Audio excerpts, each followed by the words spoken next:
Hi guys, আসসালামু আলাইকুম। আপনারা সবাই কেমন আছেন? আশা করি ভালো আছেন। তো আজকে আমি চলে আসছি আমাদের পুকুর পাড়ে। ওইখানে কিছু গাছ লাগাইছি, দেখি গাছগুলোর কি অবস্থা। গাছে ফুল ছাড়ছে, গাছের মধ্যে কিছু পিঁপড়াও ধরে গেছে, বীজ দিতে হবে মনে হচ্ছে। তো এখন আমি এক জায়গায় যাব, দেখতে হলে সাথেই থাকুন।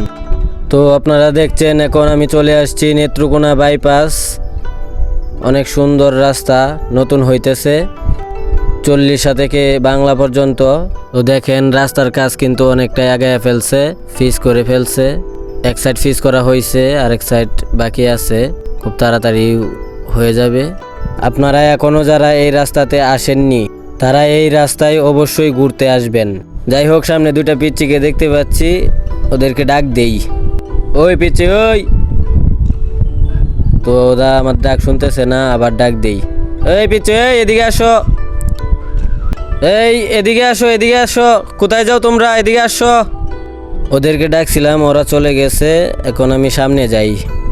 সামনে গিয়ে আরও 2-3 জনের সাথে দেখা হয়ে গেল। পরে আমি ওদের সাথে হ্যান্ডশিপ করলাম, ভালো মন্দ জিজ্ঞাসা করলাম। ওরা বলল ওরা এখানে ঘুরতে আসছে।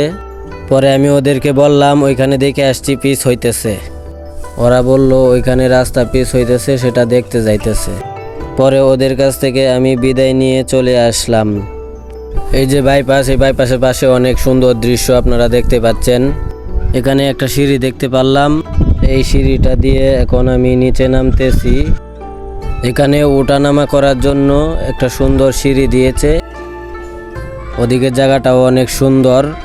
এখন আমি ওখান থেকে চলে আসলাম একটু সামনে, একটা সুন্দর ব্রিজ দেখা যাচ্ছে। তারপর ওই ব্রিজটাতে আমি উঠলাম।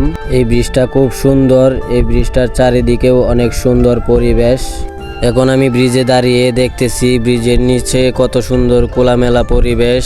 এই মনোরম পরিবেশ দেখে আমার মনটা ভরে গেল। আপনারা সবাই এখানে ঘুরতে আসবেন। আমি এখন চলে যাব, টাটা। সবাই ভালো থাকবেন। আসসালামু আলাইকুম, সবাইকে আল্লাহ হাফেজ।